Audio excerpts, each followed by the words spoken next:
Propulsion continues to be nominal. The chamber pressure looks good. Right now. Roger, Atlantis. Water towers fly! Yes! Tango down to nominal. Flight is outside FD off. FD off. Yikes. You bet. Okay. We don't need any more of these. And welcome back to NASA Spaceflight's live coverage of the SLS rollout.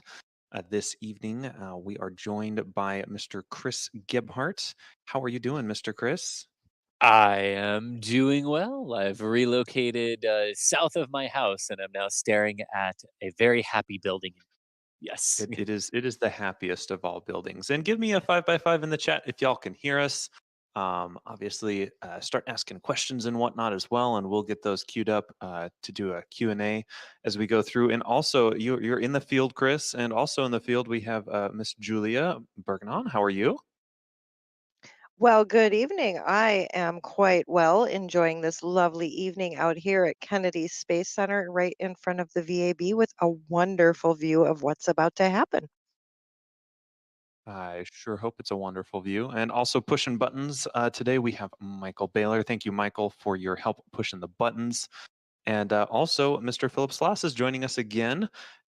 Thank you for coming back for round two, Philip, because Chris, Philip, and I were on NSF Live earlier, and Philip has not been too burdened with my presence. So thank you so much for coming back, Phillips. Yeah, no problem. Only I wish I was out there, but at least we can watch it live. Hey, that's what these live streams are about. And also out in the field, we have Mr. Stephen Mars going to be taking some beautiful photos and probably posting them up. So if you want to check out what he's up to, definitely take a look at his Twitter at Space Ghost Steve on Twitter. And that is it. So currently, Chris, what are we looking at? I'm seeing some people, some structures, some yellow things, some big things. I even see like part of a crawler wheel. What are we looking at here?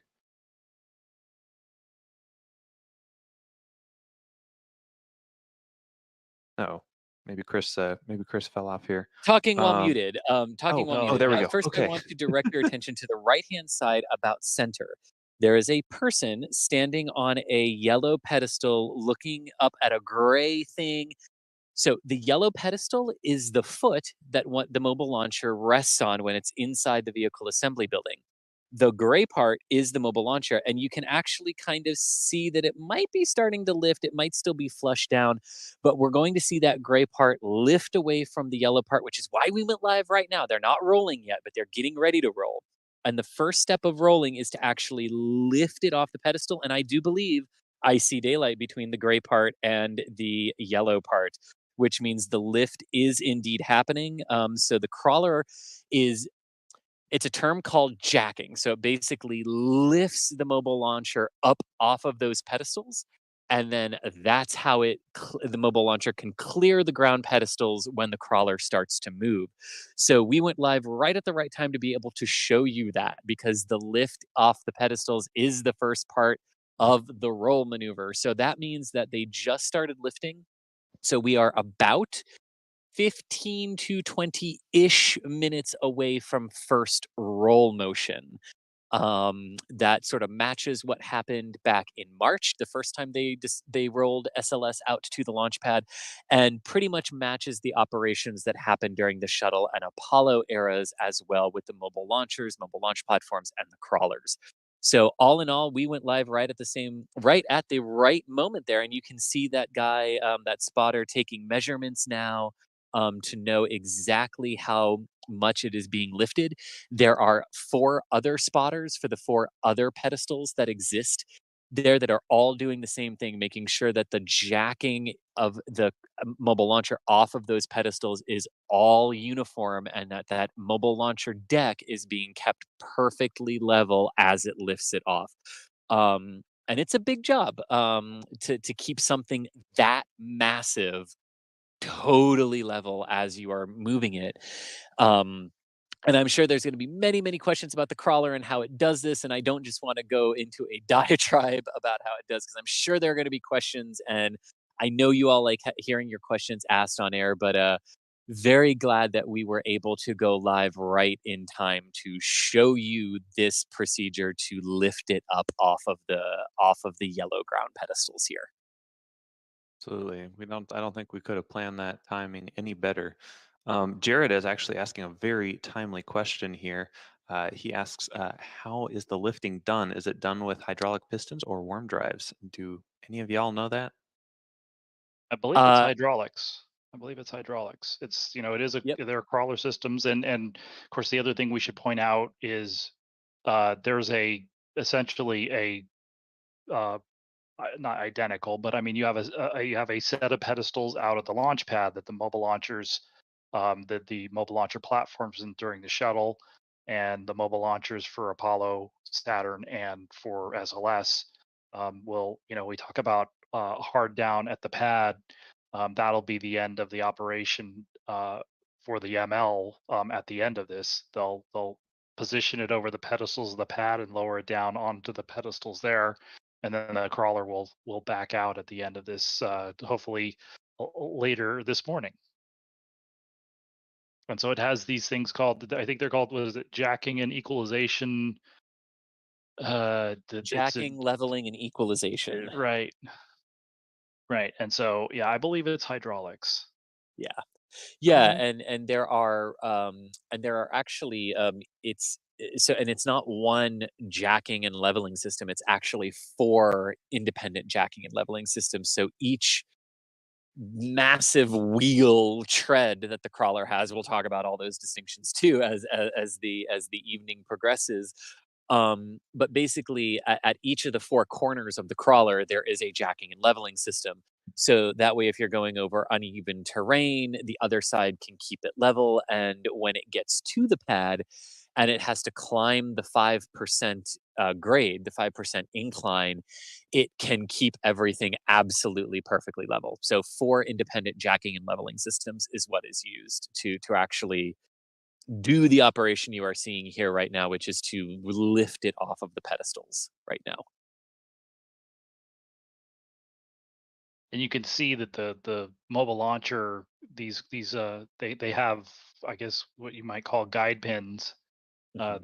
that you can see that extend out from the bottom of those corners there. Yeah, and it's also important to note too, because I think a lot of people might think, oh, like it gets out to the pad and it gets to these pedestals and it gets bolted down, right? Like it gets bolted to the pad. It does not. It is the sheer physical weight of everything that keeps it there. They do not Oh, bolt it um, to anything. that's crazy. Yeah, I I'll mean, do you one might as well more. just go for it. Go I'll, for I'll it. do You you one already more. blew my mind there. Go for it. There is no hold down system for the SLS rocket when it is actually in launch configuration. The only time there are bolts actually holding the rocket to the so when I just said about that they don't bolt the mobile launcher to the pad, they also do not bolt the SLS to the launch pad unless it is for roll operations. So there are bolts with nuts and everything on there holding the solid rocket boosters down to the mobile launcher deck. There are four hold down bolts for each solid rocket, but those hold down bolts are actually removed once they get to the launch pad and while they would get into launch operations. And there's just a guide pin with no bolt, nothing holding it down. It is just the sheer weight and mass of SLS that will hold it down to the launch pad as the four main engines on the core stage ignite. And then once the solid, because they cannot lift that vehicle, they cannot move it. So the guide pins just keep it aligned to keep it from jumping around from side to side. But there's nothing that holds it down. So once those solids light, bang, up you go. There are no pyrotechnics to release, no possibility of a hang up, no possibility of the vehicle having to catastrophically rip itself from the launch pad. Um, Much simpler design for SLS over shuttle. That is absolutely crazy. My goodness, just letting it sit Yep. there. Yeah. Wow. They still have to get the umbilicals away, but they don't. Yep. Like Chris said, they don't use pyrotechnics to disconnect those anymore. The Yep. pyros are on the vehicle to separate the boosters from the core stage when the boosters are done, but that's not for vehicles moving a lot faster at that point. and is a lot higher off the ground.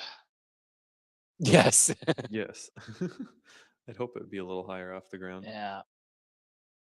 Mark is actually asking another question here. He asks, "What time is it going to arrive at the pad, dude? Is that all scheduled out? Are we pretty much holding to the schedule that we had heard earlier?" It is about 11 hours from first motion to hard down. Um, and there can be some variation to that.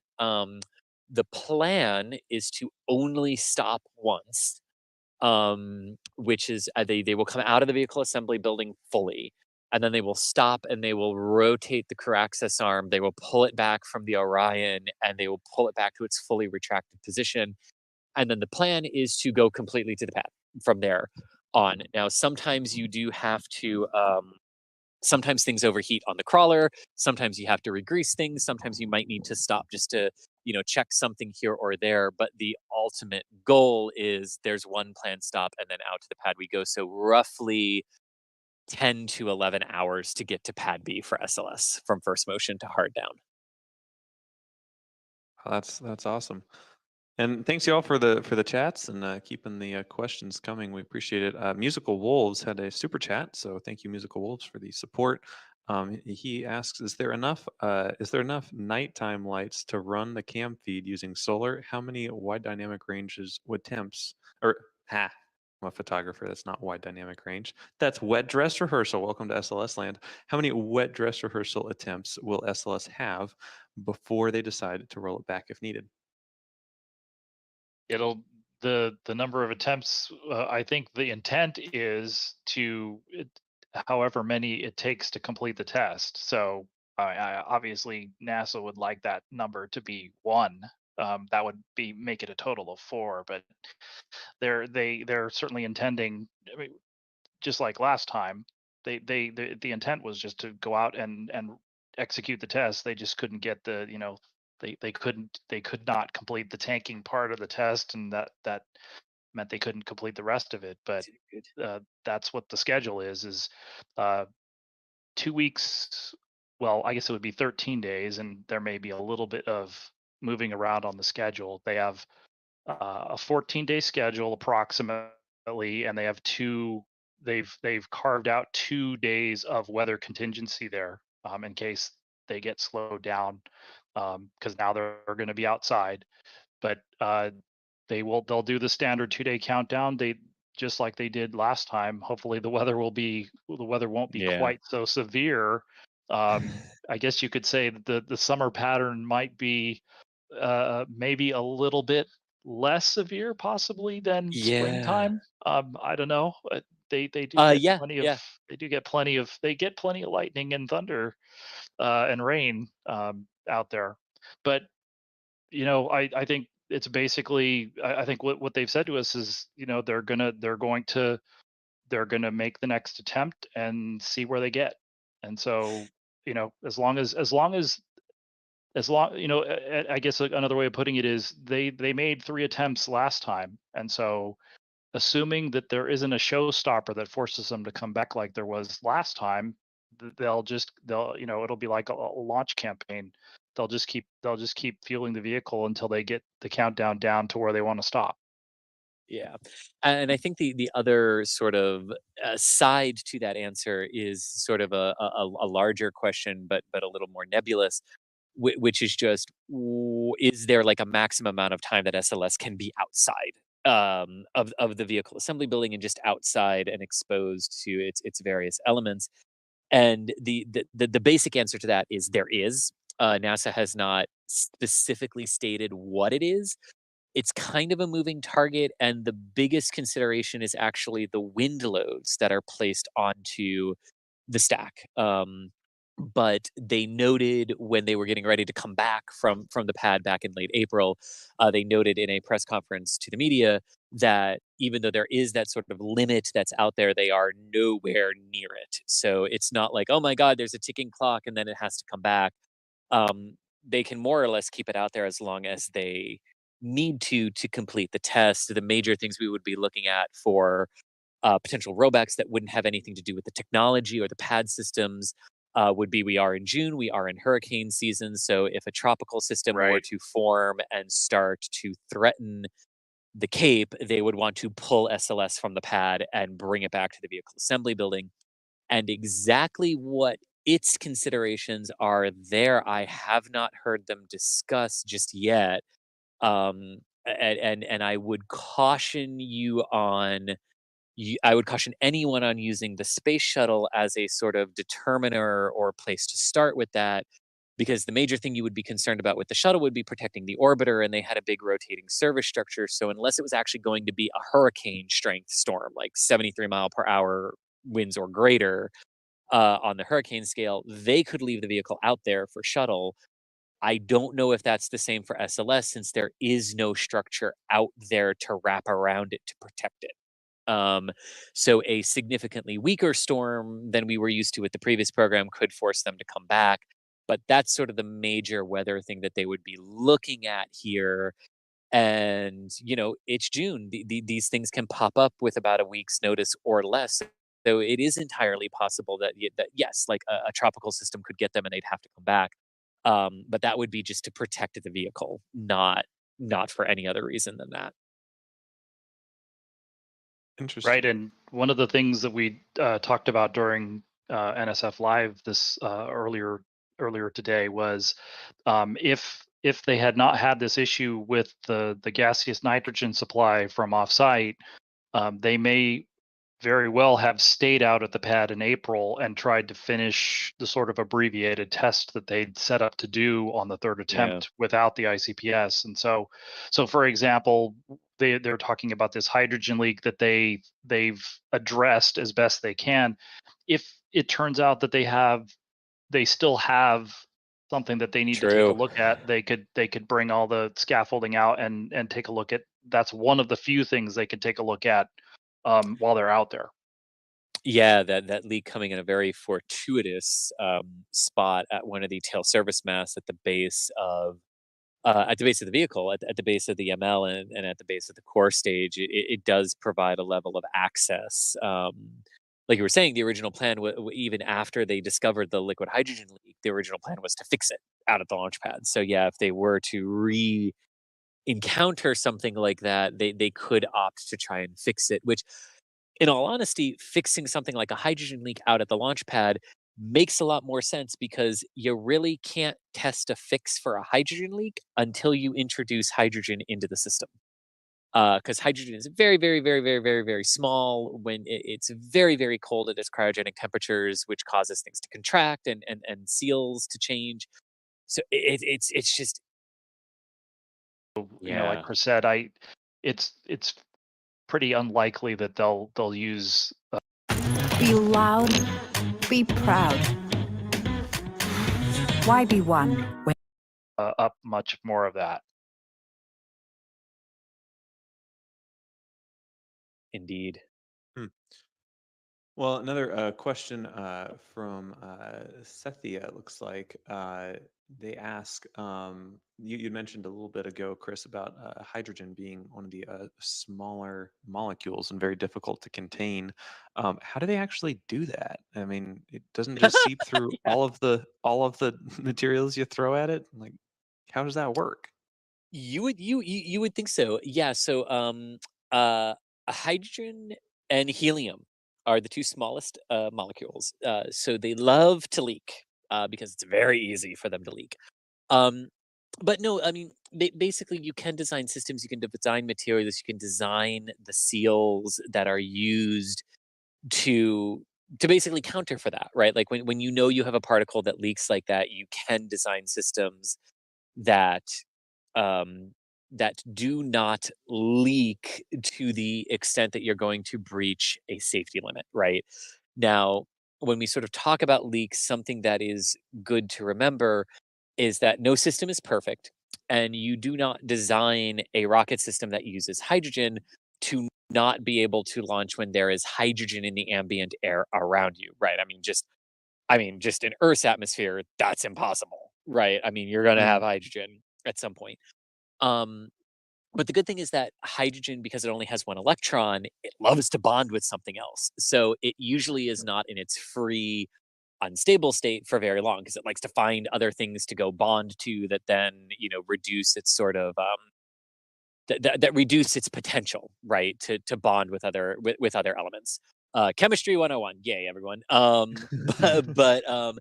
But some of it does leak, right? Some of it does leak out of the tail surface mass. It leaks out of the gaseous hydrogen vents. And that's why there are acceptable limits. It's counted in parts per million, but there is an acceptable part per million count of ambient hydrogen in the atmosphere around the vehicle. And that's why everything is so very heavily censored and monitored so that you really, really know what's there. Because at a certain level, hydrogen around your vehicle is not an unsafe condition if it's in a low enough state where it either won't ignite or when it does ignite, it's not going to be a whoosh like you see with the Delta 4, right? We do not want a whoosh of a Delta 4 igniting the ambient hydrogen around it. So, like at main engine start for SLS, you will see the hydrogen that's still in the air around the engines ignite and sort of flame out really, really quickly. If you go look at some old shuttle engine ignition sequences, you can see what I'm talking about there. So basically, you design the system so that it won't leak majorly, but you can't stop the gaseous stuff from just leaking out. It's gonna happen. So what you're trying to really do is mitigate how much of that is getting out, and you basically just over design your system so that you don't breach the part per million count of hydrogen that's available. And I'm going to use two examples from the shuttle program, not because I'm a shuttle file, but because Wait, you it's like this. the shuttle? I kind of do, but Okay. because I but am. because yeah, but because it's the system that this is directly derived from, right? And it is the system of which we can look back to get answers to. So if you go back to STS 93, when Columbia was launching the Chandra X-ray Observatory, the first attempt to launch that mission ended at T-minus 7 seconds with an auto cutoff by the redundant launch sequencer, the redundant set launch sequencer, which was basically the big fancy term for the 4 computers on board Columbia that were controlling the countdown at the time. There was one sensor on the mobile launch platform that registered hydrogen spiking above its part per million count. All the other sensors showed this was not happening. The bias in the system is that if one sensor tells you something is going amiss with hydrogen, you listen to the one sensor that is telling you something is going awry, even if that sensor is faulty and all the others are telling you it's fine. You stop when that one sensor breaches its limit because you want to be absolutely sure. So one sensor breached, they stopped. It wasn't a real thing. They redid the sensors and launched 2 days later, and everything was fine. Later on in the program, they had issues with what was called the ground umbilical carrier plate, which was the ground side of the system that vented the hydrogen out of the tank when it boiled off into its gaseous form during the countdown.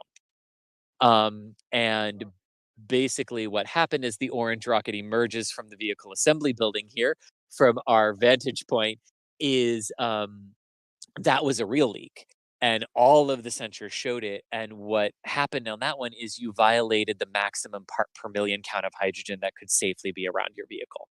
And you had to stop. So we have had instances of hydrogen leaking like that. And if you go back to the 1990s, the year of the infamous hydrogen leaks, when they could not get Atlantis and Columbia to stop leaking liquid hydrogen as they were fueling them, took them months to figure out where it was coming from. And in the end, they never really figured out what the cause of that was and never really figured out why Discovery would never leak while the others did during that time. So we have had issues before, which has all contributed to this wonderful base of knowledge that we have and that NASA has for dealing with hydrogen, especially these gigantic hydrolocks, hydrogen oxygen systems like the SLSs. I mean, when that other when SLS's pad is actually fully complete with all of the propellant upgrades, there will be 2 million gallons of liquid hydrogen stored at that pad constantly for SLS.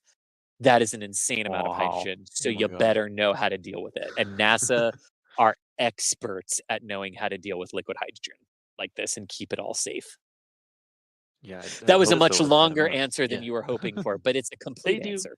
They They do. I mean, they've gotten a lot smarter about hydrogen seals over the years, and really the big problems that they've had in the last, like this century, for instance, have been like the gup leaks and things like that, where you had misaligned parts, Right. and where you weren't getting you were supposed to be getting a full sealing contact, and you weren't getting it. And I think that's what they're guessing is the issue here, because when they looked at the bolts, the torque on the bolts for this flange, they weren't tightened as much as they were supposed to be. Right. So And if you look at it, right, that is probably what that is, right? Of course, there's, and what we were saying earlier, there's no way to really know that till you get out to the pad and you actually put that system through a cryogenic state, right? And a cryogenic fueling test. But when you look at everything, and what you were saying, that what the expertise that NASA has, the seals that we have, the knowledge base that NASA has with this, when you then go look at a system and go, oh, well, that's what wasn't right, everything else looks right, it's most likely just the torquing of those bolts, like we've been talking about on the umbilical, that caused the leak the last time. But of course, we won't know that for another 13 to 14 days until we get into fueling of the system again. But if I were a betting man, I wouldn't expect the same LH2 leak to happen. I could totally be wrong on that, but if I were a betting man, I wouldn't expect that same style of leak to present itself again, based on what they found and what we know from the past programs. Interesting. And will they be using? Didn't they have sparklers? Nicholas is asking a question here about sparklers. Ah, With the space shuttle, didn't they have sparklers to burn off extra hydrogen? they did, and they do have those for SLS. They are called ROFIs. It's Rofies. ROFI. Sorry. Yes, no, no, no, that's okay. Yeah, they are called ROFIs. Radial outward firing initiators is the term, and that is what they are designed to do. So the big sparklers that started at T minus 10 seconds underneath the shuttle engine bells, they will actually start at T minus 12 seconds for SLS. They are not in a place that is visible, unfortunately. They are actually, Oh, since they have to reside underneath the engine bells to properly burn off the hydrogen in the areas that we're really worried about it collecting, like inside the engine bells, in and around the engines, right, that are very hydrogen rich and have hydrogen already flowing through them to cool them and condition them for ignition and everything like that. The radial outward, the ROFIs will be here for SLS. They start at T minus 12 seconds instead of 10. But you won't really be able to see them this time unless they have a camera in the flame trench looking up at them, which here's fingers crossed that they do. But they are here for SLS too, and they will do the exact same thing. They will burn off the excess gaseous hydrogen that has collected around the engines, burning that off as the extra precaution, just to make sure you are within your part per million count limit. interesting. you may also Cool. hear them referred to as hydrogen burn-off igniters, or Yes. H buoys. You heard, if anybody who remembers the Green Run, you heard them on the net called H buoys, but Yes. they are still radial outward firing initiators. So we've got a really nice shot of the upper part of the vehicle here with the Orion up on top and the crew access arm up against the hatch. And I guess we can see the below it. You've got the conical launch vehicle stage adapter, and then the core stage begins with the forward skirt, and then the liquid oxygen tank below it, and then you've got the tips of the solid rocket boosters flanking the inner tank. Hey, Philip, could I interrupt you for a moment? Sure. I just gotta give you like a spectator's moment here. Holy cow, it's really pretty. Do you guys see the worm? Do you see all of the shadows from, oh my gosh, you Where's guys, the? like just, Yeah, we don't have the. oh, We're you Oh, guys don't zoomed there's in. have the more. worm Okay. yet. Now There I'm you go. 5 feet away. Yep. I'm 5 feet away from Steve, and I've got full view of the worm. I can see a And whole you should rocket see the right with the worm now. on your lights, yeah, screens now. yeah, Yeah. oh yeah. We switched to the robotic tracking camera there. Yeah. And Oh, right okay. along It with looks like that, a Julia. painting. Yeah, Right it along looks with like a that, Julia. painting. Jim is also pretty stoked about this. He says Nice. this move looks so much better at night, and I wholeheartedly agree. It looks There's beautiful a with the lighting. there's a mysticism to night rollouts, where like it's like the floodlights from the parking lot and the VAB. They've got like one modern day LED xenon equivalent out there shining on the back of it too.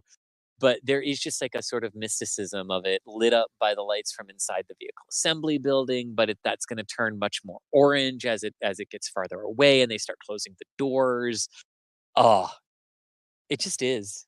It just is, Julia. It's magical at night. Absolutely beautiful. Talking while Ab- muted, Julia. Talking while muted. Uh-oh. Oh, I was gonna say, I'm seeing what you're seeing, right? Eyes of a photographer, you have the warm light, the cool light, the orange of the rocket that's seen some sun now out at the pad, right? And then just that contrast between the solid rocket boosters and the center core, and there's a glorious capsule at the top. Yeah.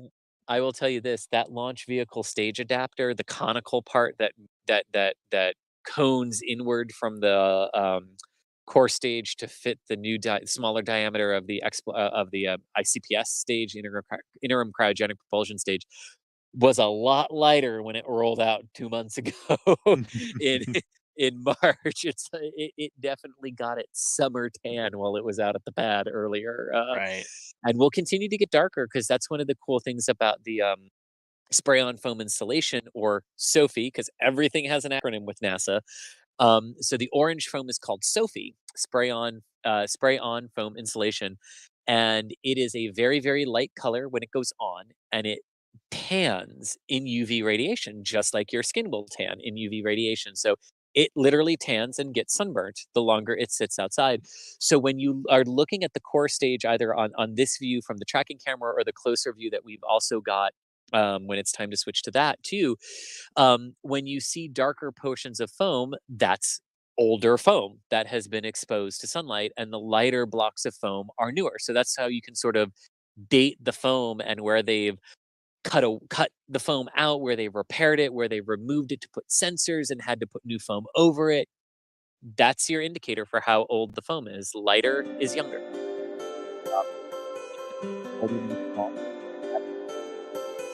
And basically, it's called the best of the best, is what Steven just said. um, uh, best of the best shuttle is what he's saying to search for there. But basically, an engineer actually breaks down for you what is happening at each like millisecond of the countdown. For the final 7 seconds of the countdown for the shuttle, as the engines are launching and the quick disconnects are separating at T0. Really good on that one. That is a good one that explains sort of just how all of that works for the shuttle. Grain of salt, it's very different for SLS, so if that's a good historical thing. Good overall documentaries for the shuttle. I would highly recommend The Dream is Alive and We Deliver, which sort of chronicle the first 8 flights of the shuttle program, the first 4 test flights, and then the first 4 quote-unquote operational flights of the program. Those 2 are very good insights into the beginnings of the program and some of the issues that they were facing right up until first flight with the vehicles. There is also a great one from the Discovery Channel, whose name I am totally blanking on right now, from like 1995, and it follows different people around from different parts of the program as they're going through getting the vehicles ready for flight, as the crews are going through training and some of the things that were going on in the program at the time. That's a very, very good one.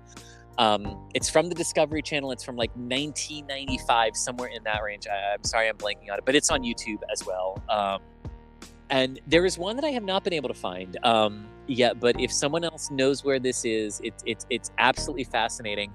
It was called The Shuttle from Landing to Launch.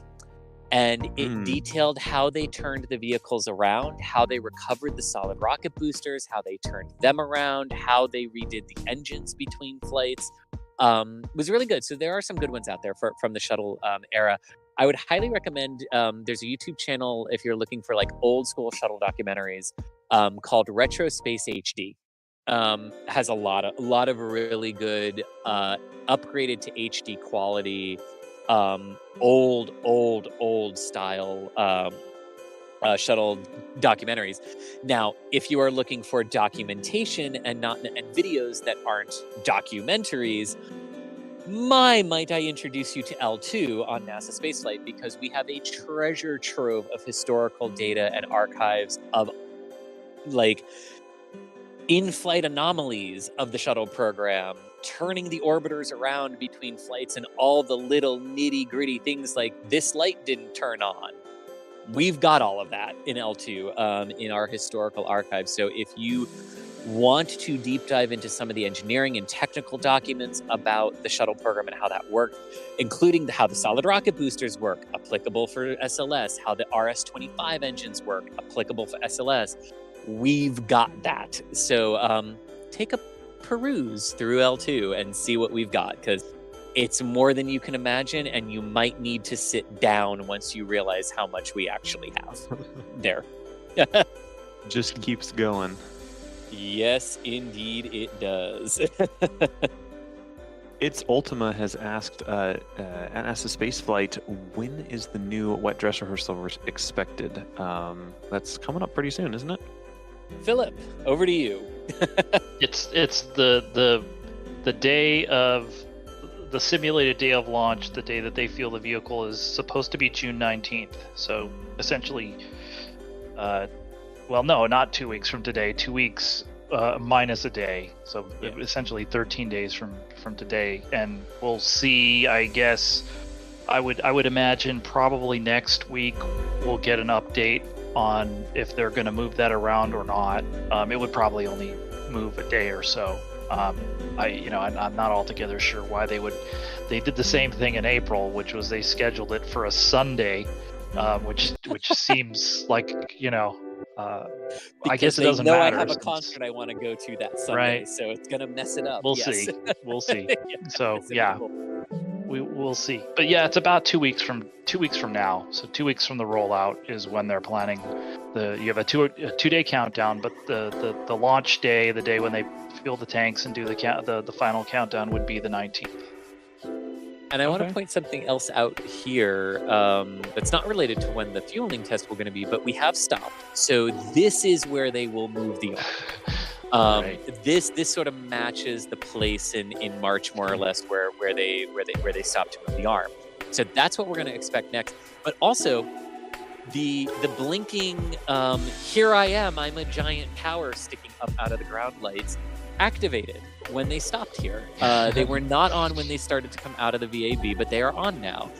We got this question last time of why is it blinking? Like, why are there blinking lights? Well, this is general aviation awareness lights, right? If you look at cell phone towers and other things, right, they have the lights that periodically blink for visual flight rules, right? So pilots can understand where there are gigantic towers that you want to avoid. And while the tower is very lit up right now because there's an LED light shining on it to illuminate it right now, that light will eventually turn off, and it gets very dark here on the crawlerway heading out to pads 39A and B. And any large structure like that, whether it's being moved by a crawler and has a rocket attached to it, and even though it's in restricted airspace that you can't get to, that's a federal rule. You've got to have those things for situational awareness on your towers, because you just got to have it. So that is why they're there. Well, I'm glad they're there. Keep everyone aware. And if you're ever wondering where the SLS rocket is on this view here, you just have to see where it's blinking. It's kind of beckoning you. Hey, I'm here. Come look Indeed. at me. I'm pretty. Look at me. I mean, and that's that's almost, it's not quite 400 feet high, but that's a pretty tall building all by itself. That's moving. That's going to be moved 4 miles across the Space Center tonight. So, and that tower is pretty tall. I think the official height of the rocket is, I think they said 322 feet is the length of the rocket in this config. Yes. But the tower, of course, is a little taller. I think the tower is about 350. Yeah, but there's a lot of skyscrapers that aren't that tall, so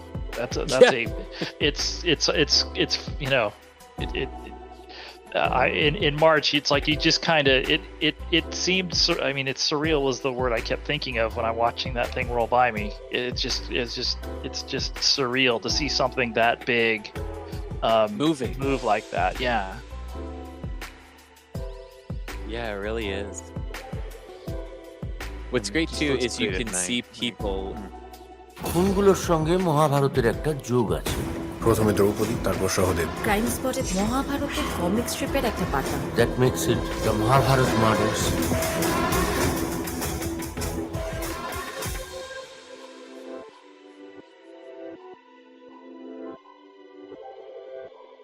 Oh, it is. It looks gorgeous lit up at night. You can see people on the level where the access arm is, and directly below it, they have their big like work lights on, and you can kind of see the light moving around as the head is moving of the person there.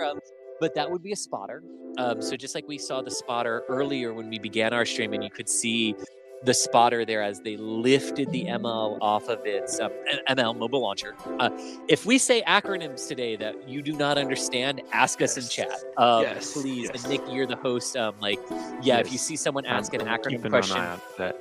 Honestly, pick most of these acronyms. acronyms I'm worried about too. Yeah, exactly. And I'm just going to default to them because that's how I speak in my head.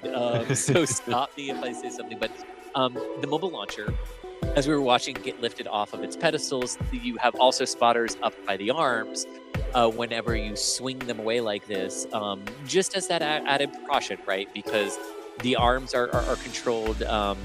I know the ones on the shuttle arms were pneumatic.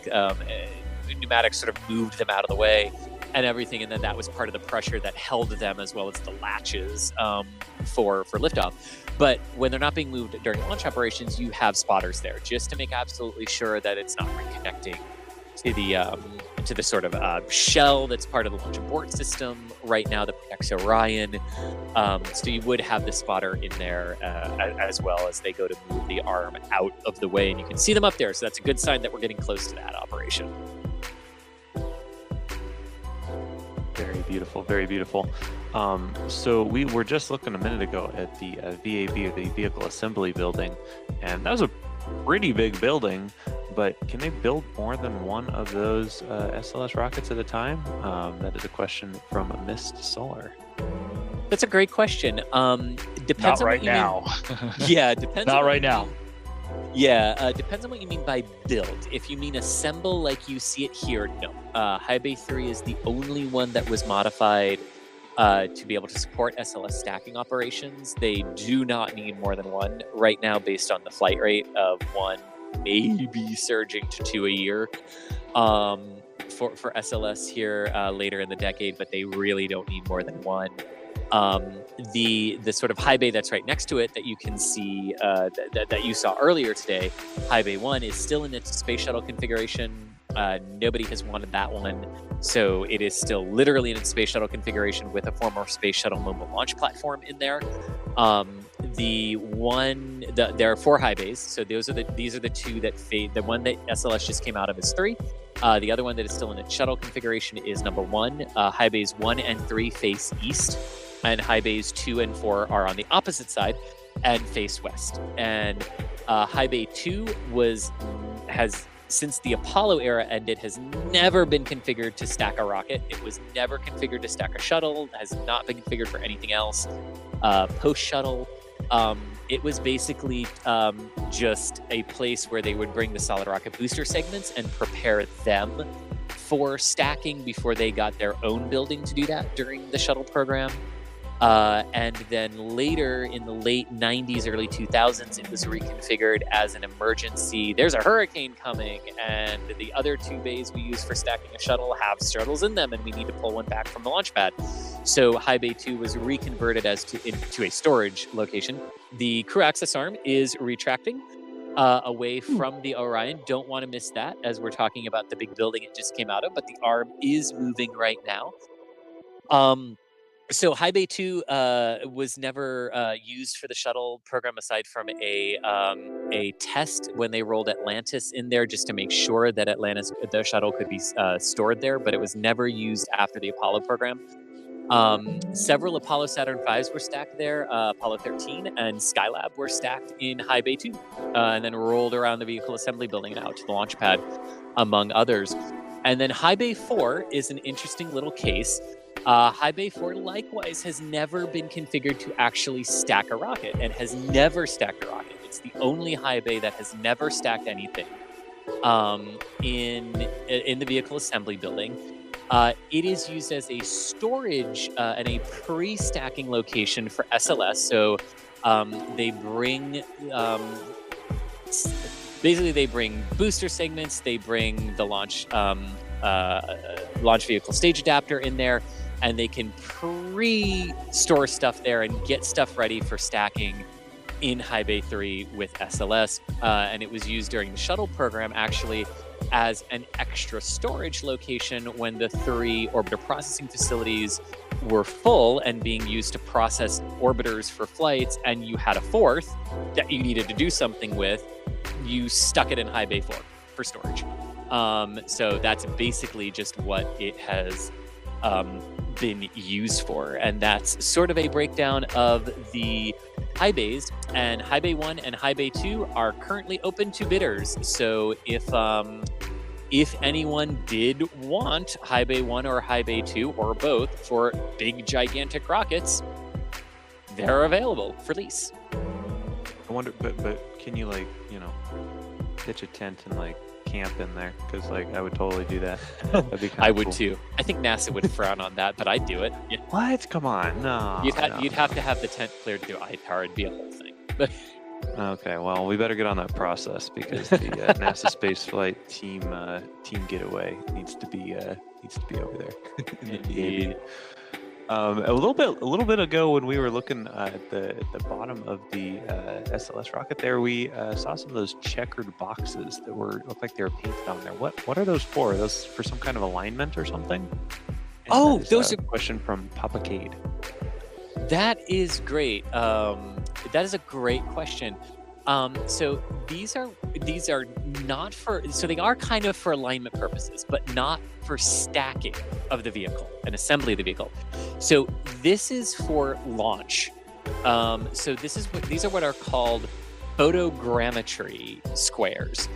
And basically what that means is they are there so that when the vehicle begins to move at liftoff, when you have all the engineering cameras that are looking at this thing and when it is flying through the atmosphere, right? And you have no other building or structure around it to sort of understand, is the vehicle rolling? Is it yawing? Is it pitching the way we want? When the solid rockets are separated with their pyrotechnic devices, how are they separating away? Are they actually moving the way we expect them to in relation to the core stage? When it's lifting off, is the vehicle lifting off in the manner that we expect? Is it moving one way or the other or going straight up like we expect it to? These are those markings on the boosters, and they are painted onto the core stage and various elements of the launch abort system as well. You can see one those here are- in this shot Yes, you can. on Yes, the you Orion can. stage adapter right above the American flag there. Yes, you So, can. yeah. Yep. And that's what they are for. They're basically just there to give the engineers and the ground who are watching this thing from the engineering cameras and the ground tracking cameras to make sure it's all separating and moving as a system, and then as its individual components upon stage separations or stage separation events. It's to verify that all of that is happening. So over the course of the program, I believe the solid rocket boosters for the second one also have these markings on them, very similar to the ones for SL for the first flight for Artemis 1 here. But the eventual idea is that those would go away once and they won't paint them on once the vehicle is sort of better understood, or not better understood. Once it is verified that it will behave the way we expect it to behave. I think that's a better way to put it. And it basically gives you reference points. So I think, in the shot of the hydrogen tail service mast, you could see one of those on the tail service mast itself as well. So it gives you reference points when you're looking at this video engineering data that you can look at for something that's supposed to be static and something that's supposed to be moving. Interesting. Cool. Well, that's probably one of the more useful things that they could paint onto a rocket, as far as like, the flags and worm logos probably aren't quite as useful. Do you guys remember one of the original animations and renders of SLS? Those SRBs had a swoosh. Oh, James is God. wondering if we'll ever see those swooshes in real life. No, you'll never see those freaking things. Just like you will never see the ridiculous, oh, we're going to paint it to look like Apollo, because sure, just add 500 kilograms of weight unnecessarily there. Yeah, no, you're never going to see the swooshes. Even when the swoosh came out, like the very first thing Northrop Grumman said is, that's never happening. Like that is a pure PR thing. That is, we have not been told to paint them like that. Or anything, but oh yes, I remember the swooshes. Yes, and I remember it's ridiculous. Oh, I'm not the SLS, I'm Apollo. Paint scheme that they had to give it when they just changed its name from Constellation to SLS, and we had to pretend it was brand new. Yes. Anyway, that's not the question. Yes, I remember the swooshes. Oh my! Well, thank you. Appreciate the support there, James. And fun. It's all the official renders have been changed.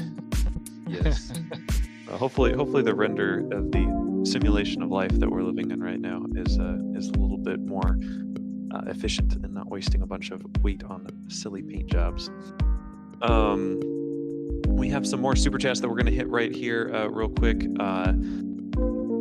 Jim is asking, is it just me, is it just me, or is this looking like a Christmas tree at the age of 3 or maybe 30-ish? It is kind of well lit. The whole tower there is I think it looks kind of like a Christmas tree. Oh, indeed, it's a space Christmas tree. We'll put it that way.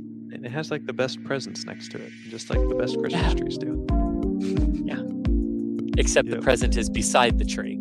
Instead of it's kind of too big to fit under the tree. And honestly, that would look really cool, honestly. Yeah, and replacing them. And that's the thing is replacing the solid boosters with liquid boosters you'd essentially be creating a new launch vehicle. It would look very similar to what you have here, but it would be a different core stage. It would be a different the boosters would be different obviously too, but it'd be a different core stage. You'd have different loads, you'd have different all sorts of fun things. So yeah, it would be all sorts of fun things. Yes, exactly. So yeah. And so yeah, with the whole advanced boosters thing, I think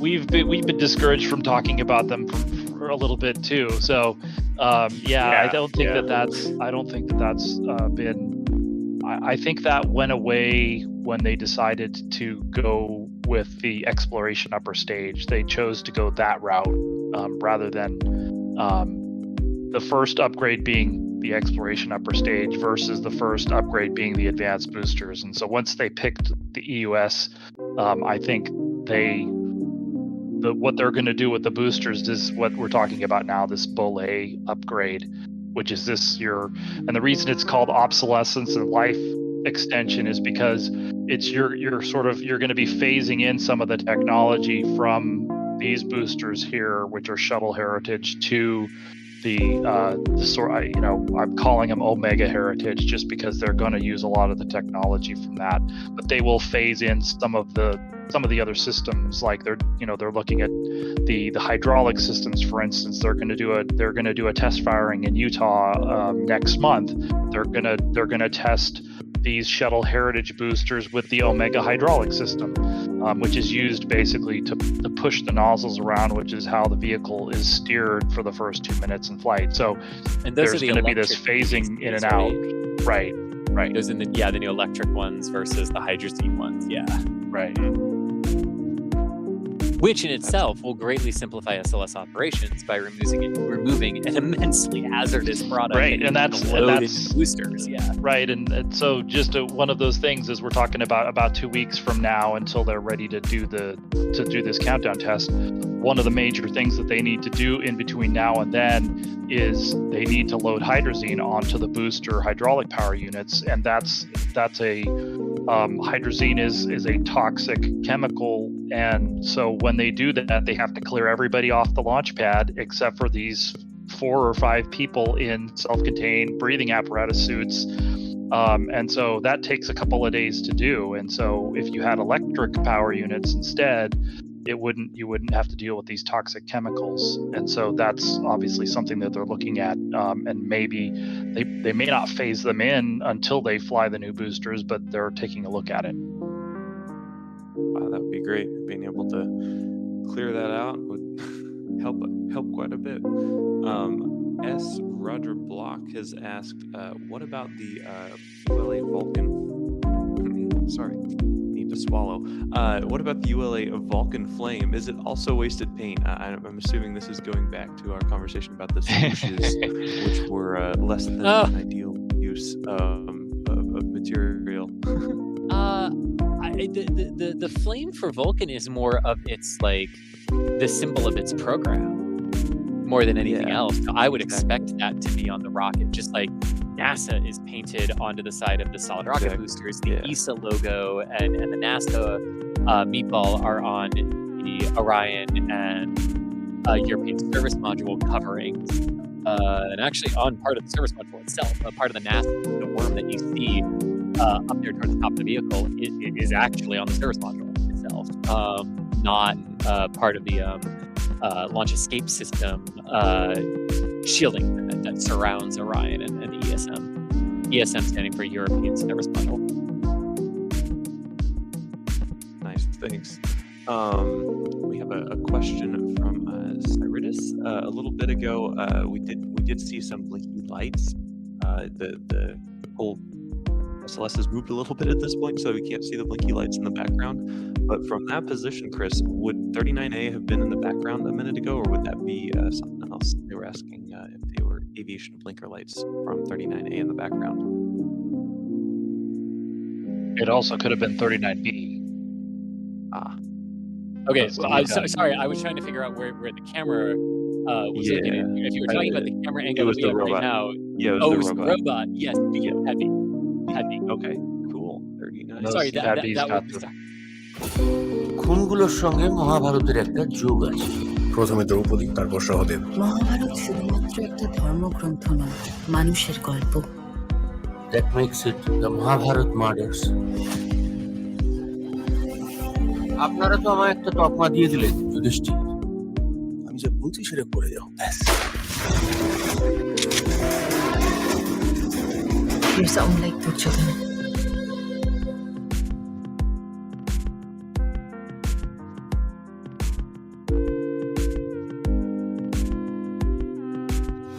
ये belief है कि यहाँ पे सेतु बना था, क्या इन पत्थरों से हुआ था राम सेतु का निर्माण? Orals also explain the floating stones. Was this even possible? ये एक इंजीनियरिंग मार्वल था पुराने जमाने का। जानिए रामायण के रहस्य। Watch Legends of the Ramayana with Anish. Discovery Plus app download कीजिए अभी।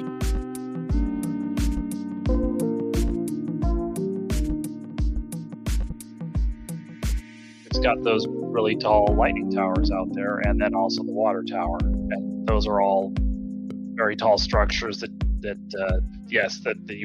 general aviation, those would be those visual flight rule VFR running lights. Yep, important to keep all that in compliance and keep it all standardized. James is asking a question here. I think if Chris knows the answer to this, then he is officially the person who knows the most about anything about the shuttle. James is asking, what is the font, just the font that was used on the side of the space shuttle? I believe it is Helvetica. No way. Oh no, he knows it. All right, ladies and gentlemen, you heard it here first. Chris Gibbhart knows the most about the shuttle. Pretty sure, like, I I saw Pretty that sure question. you're right, Chris, because I think I knew that one too, and it should be Helvetica. Really? Oh my gosh. Maybe I'm just out of it, but I saw that question. I'm like, no way people are asking about the font. Come on, James. Really? Well, okay. I guess the font is the font. Yep. Yeah, I just googled it. It is Helvetica. Yep. That's cool. I love it. Helvetica, or however you say it. Helvetica. I just mispronounced it. Helvetica. No worries. Musical Wolves asking a fun question here. What about SLS? What about NASA contracting with SpaceX and used 2 super heavy boosters instead of 2 SRBs for the SLS boosters? That would probably make them more rapidly reusable, right? Could probably orbit the whole fully fueled core stage in ICPS at that point with 2 super heavy Starship boosters strapped to the side instead of 2 solid rocket boosters.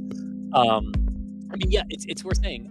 The entire system of SLS at liftoff will produce 8.5 million pounds of thrust, ramping up to 8.8 million pounds shortly after leaving the launch pad.